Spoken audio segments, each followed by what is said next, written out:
Good morning students. आज हम अपना चैप्टर कंटिन्यू रखेंगे। Chapter agriculture. एग्रीकल्चर में हमने 2 टाइप्स पढ़ी थी, सब्सिस्टेंस एंड कमर्शियल फार्मिंग। आज हम स्टार्ट करेंगे कमर्शियल फार्मिंग से। Crops are grown and animals are reared for sale in market. यानी कि यहाँ पे कमर्शियल फार्मिंग में क्या होता है कि क्रॉप्स और एनिमल्स को क्रॉप्स को उगाया जाता है, एनिमल्स को जो है वो पाला जाता है मार्केट में सेल करने के लिए। यानी पर्पस क्या होता है यहाँ पे, सेल इन मार्केट। अगर हम फीचर्स की बात करते हैं तो फीचर्स क्या होते हैं, the area cultivated and the amount of capital used in large scale. यानी कि जो एरिया है वो भी लार्ज होता है, कल्टिवेटेड एरिया जो है वो भी लार्ज होता है, जो कैपिटल यूज करते हैं वो भी एक लार्ज स्केल पे हम यूज करते हैं, इसमें कमर्शियल फार्मिंग में। Second one, most of the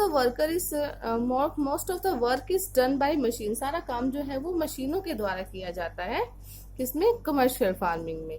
अगर देखा जाए तो कमर्शियल को जो है वो 3 पार्ट्स में डिवाइड किया गया है। फर्स्ट है आपका सिर्फ commercial farming.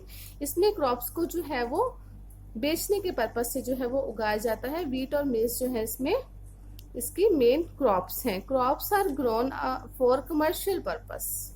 Second one, mixed farming. The land is used for growing food and fodder and rearing livestock. Mixed farming में क्या क्या रहा है आपका कि वो जो फूड है वो उगाया जा रहा है, एनिमल्स को पाला जा रहा है, ये सारा किस में आएगा, हमारा मिक्स्ड फार्मिंग में। और लास्ट है हमारा प्लांटेशन। प्लांटेशन भी क्या है, एक सिंगल प्लांटेशन, सिंगल क्रॉप जो है इसमें उगाई जाती है प्लांटेशन में। Type of commercial farming where single crop like tea, coffee, sugarcane, rubber, banana are grown on large amount of labour and capital required. इसमें ये जो क्रॉप्स हैं लाइक टी है, कॉफी है, शुगर केन है, rubber है, बनाना है, ऐसी फसलों को जो है वो ये सारी की सारी क्या है, कमर्शियल फार्मिंग की जो फसलें हैं ये सारी की सारी कमर्शियल क्रॉप्स इनको कहा जाता है। और इनको उगाने के लिए एक लार्ज अमाउंट लेबर, यानी लेबर की बहुत जरूरत होती है और कैपिटल की भी बहुत ज्यादा जरूरत पड़ती है। ठीक है, ये थे आपके 2 types, commercial farming and subsistence farming. अब हम इसी चैप्टर में पढ़ेंगे आगे मेजर क्रॉप्स, यानी कि मुख्य फसलें कौन कौन सी हैं। फर्स्ट में हम देखते हैं राइस। राइस कैसी है, rice is the major food crop of the world. Rice need high temperature, high humidity and rainfall. China is leading producer and India, Japan, Sri Lanka also produce rice। यानी कि ये countries भी जो है वो rice का production करती हैं। In favourable climate conditions as West Bengal and Bangladesh 2 or 3 crops are grown in a year. हर एक जो भी कोई भी क्रॉप है उसको उगाने के लिए हमें क्या चाहिए होती है, क्लाइमेट कंडीशन जो है वो उसके फेवर में होनी चाहिए। और इसमें बताया गया है कि बांग्लादेश और वेस्ट बंगाल ऐसी जगह है जहाँ पे 2 और 3 क्रॉप्स जो है वो चावल की उगाई जाती है विद इन ईयर, एक साल के अंदर ही। नेक्स्ट हम पढ़ते हैं wheat. Wheat requires moderate temperature and rainfall during growing season and bright sunshine at the time of harvest। ठीक है, कि वीट को उगाने के लिए मॉडरेट टेम्परेचर हमें चाहिए होता है और रेनफॉल थोड़ी सी जो है वो rainfall during the growing season, ज्यादा नहीं थोड़ी, and bright sunshine at the time of harvest. कटाई के समय जो है वो सनशाइन हमें ब्राइट चाहिए होता है। प्रोड्यूसिंग कंट्रीज कौन कौन सी हैं इसकी, यूएसए है, रशिया है, ऑस्ट्रेलिया एंड इंडिया है। किसकी, वीट के। किसकी बात की हमने, वीट। किससे पहले किसकी की थी, राइस की। आगे देख लेते हैं हम cotton. Cotton required high temperature, light rainfall. It grow best on the black soil. China, India, Pakistan and Brazil are the leading producer of cotton. It is one of the main raw material for cotton and textile industry. ये भी बहुत important crop है, हमारे यहाँ भी ये उगाई जाती है।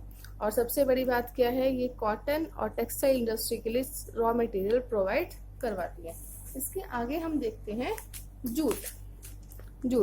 Jute was also known as golden fibre. Jute को जो है वो गोल्डन फाइबर भी कहा जाता है। It requires high temperature, heavy rainfall and humid climate की जरूरत पड़ती है जूट के लिए। India and Bangladesh are the leading producer of jute.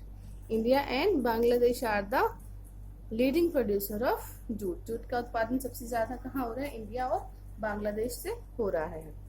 इसके अलावा जो आपकी बुक में दिया गया है वो आपकी टी है, कॉफ़ी है, मेज़ है।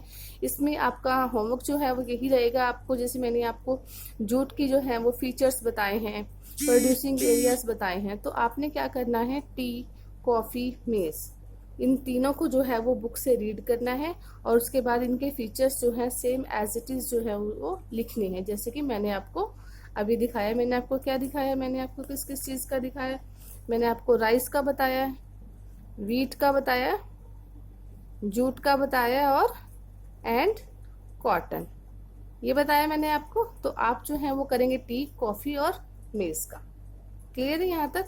तो चैप्टर को अगर हम कंक्लूजन की बात करते हैं तो उसमें हमने सबसे पहले क्या पढ़ा था, आपका चैप्टर था आपका एग्रीकल्चर। एग्रीकल्चर में हमने 2 टाइप्स पढ़ी थी आपकी, intensive subsistence and commercial. Subsistence में आपने पढ़ी थी इंटेंसिव एंड प्रिमिटिव। कमर्शियल में हमने 3 टाइप्स पढ़ी हैं आपकी, मिक्स्ड फार्मिंग है, कमर्शियल फार्मिंग है और प्लांटेशन एग्रीकल्चर है। उसके बाद हमने क्या किया, मेन क्रॉप्स आपके किए। अब जो है आपका चैप्टर में रिमेन रह जाएगा वो रहेगा आपका कंपेयर। अब नेक्स्ट जो पॉइंट हम करेंगे उसमें हम कंपैरिजन करेंगे एग्रीकल्चर का यूएसए और इंडिया के बीच में। क्लियर? आज का इतना ही, नेक्स्ट वीडियो में आगे करेंगे। Okay, thank you.